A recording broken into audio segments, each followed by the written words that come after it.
pabango. Nag-NDRMC na.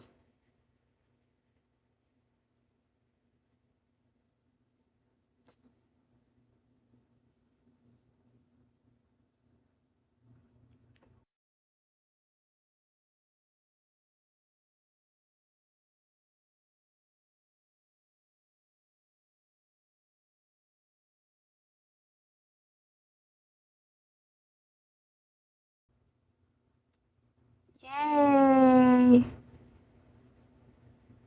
Hala, naglag ako guys. Naglag ako guys.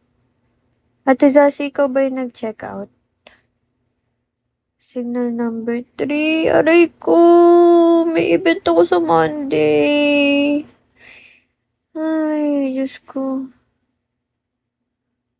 Nag-check out ako. Stronger video. Totoo, Anson. Ay, Ranson.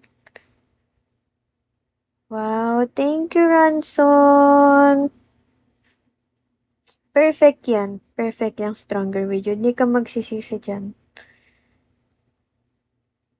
Sumpain mo ako. Sumpain mo ako pag hindi ka nagandahan sa stronger video ko.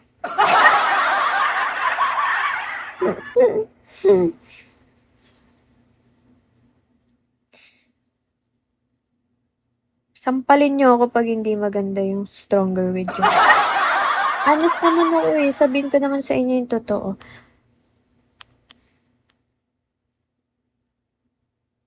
Pag ikaw nag-reco, pasok sa banga, sure. Magkano kalahati po? Maliit na babae lang siya. Ha? Anong kalahati? Anong kalahati? Nasisira na talaga ulo ko sa inyo. Baka matanggal yan. Kaya nga, ano ba yan? Ba't kalahati lang? Sanjay. Ito yung stronger with you. Oh. Ito yung gamit ko pang sa TikTok kanina. Nag-content kasi ako. Bukas ko i-upload mamaya. Maya-maya, mga 5 or 6. Maya ko i-upload. Kasi Sunday. Ito yung gamit ko dun sa mga video kanina. Ano siya? Ito siya. Tapos dito nakalagay kung saan siya inspired sa gilid. Diba? Spicy. Oo. Ano siya? Vanilla, sweet, amber, cinnamon, warm, spicy, medyo powdery, aromatic, soft, spicy, caramel. Vanilla to. Vanilla na spicy. 285 lang to, guys. Actually, alam nyo ba kung bakit hindi ako makapagsabi? Nakakagutom. Makapagsabi kung ilang percent siya ng oil. Kasi di talaga siya pantay-pantay. Nalaman ko kasi. Kasi 'di ba may chemist kami, sa laboratory na talaga ako. Unlike before, sa mga rebranding, sabihin nila 30% oil, 25% go na. Pero nalaman ko kasi dun sa laboratory namin, sa manufacturer ko, na hindi pala same-same ng oil yung nilalagay dito. Pero nagre-range siya ng 15 to 25, ganun. Yung 30 kasi mahal na yon. Hindi talaga totoo yung mga sinasabi nila 30% tapos mura. Kalokohan yun. Bale, hindi talaga siya pantay-pantay. For example, yung Savage. 'Di ba matapang yung Savage? May mga perfume na kapag nilagay mo yung gantong percent ng oil, masyado na siyang masakit sa ilong, ganun. Paano ko ba explain? Masangsang? Or yung ano ba, yung parang ang hirap huminga, ganun. May ganong factor siya. Kaya, hindi siya pantay-pantay. Pang fact ba yung Savage? Kunwari yung Savage, siguro 15% oil yon kasi matapang na yung pinaka-scent, yung aroma nung Savage. So, kapag ka tinapangan mo pa yung oil nun, ay, ewan ko na lang talaga. Ewan ko na lang talaga. Tas kunwari yung Miss Dior Blooming Bouquet, 'di ba light lang, light floral siya. Yung pinaka-aroma niya, light lang. Yun, tataasan namin yung oil dun, like mga 25 or 30. Minsan nagte-30 ako 'pag worth it naman, like 'pag kunwari yung Clinic Happy, light lang din yung amoy nun. Kapagka 15% oil kasi sobrang bilis mawala, kasi light nga lang, light citrus lang siya. So, mga nasa 25% siya para kahit papaano aabot siya ng 3 to 5 hours sa skin. Pero sa damit, matagal talaga siya. Nung di pa trending yung Savage, paborito ko. Actually, ako din, paborito ko yung Savage dati. Pero nainis na ako kasi ang dami ng may gamit sa kanya. Pwede po ba pang ulam? Pwede naman. Pwede naman. Mamamatay ka nga lang. Totoo.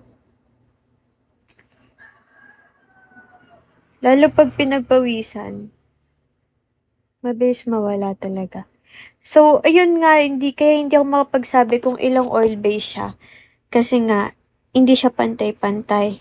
Yun na yung best example ko. Yung sa Badge, onti yung oil doon kasi pag tinaasan masyadong masakit sa ilong. Yung Clinic Happy, light siya. So, kailangan taasan yung oil doon para kahit papaano magstay. Gets? Gets? Tama, mali. IGV, ganun siya. Ganun siya. Kaya hindi ako makapagsabi ng ano. Pero pag may nagtatanong, sinasabi ko na lang yung standard, which is yung 25%. 'Di ba? Ano mare-recommend mo para sa lalaki? Ano bang trip mo, boss? Gusto mo ba woody? Gusto mo ba yung tipong amoy naka-SUV ka or simple lang or matapang or pang work? Ganun. Bigyan niyo rin ako ng ano, ng kung anong gusto niyo. Diba? Para yung mare-recommend ko sa inyo. Sobrang long lasting sa Badge. Eh, matapang nga kasi.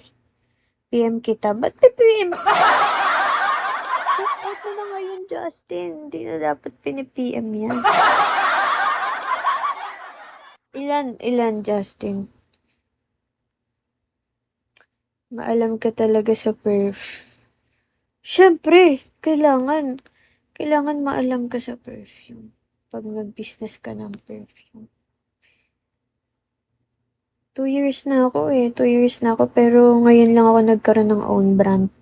Dati kasi nagre-resell lang ako. Tapos rebranding. This time, nung nakaipon ako, nakahanap na rin ako ng matinong chemist, matinong, alam mo yung may license talaga silang ang dami ko ng ano, ang dami ko ng na pagdaanan sa perfume. Tinry ko din yung ako yung gagawa ng perfume. Nalugi ata ako dun. Isang buwan kong sweldo. Isang buwan kong sweldo nun dati.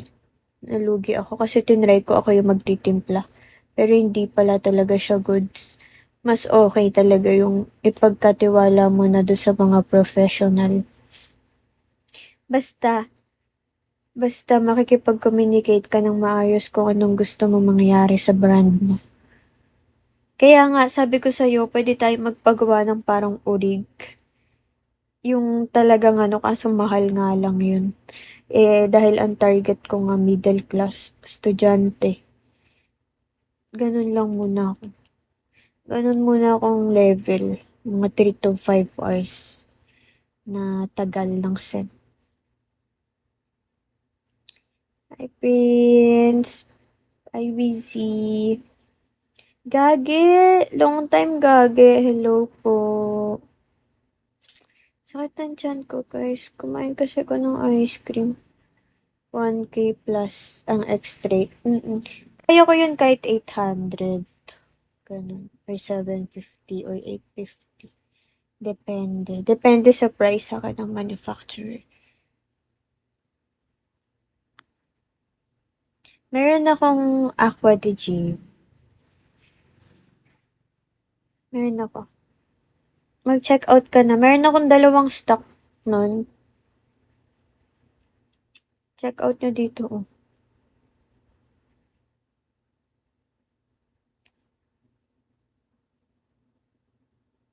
Tapos pinili ko yung perfume para lahat, 'di ba?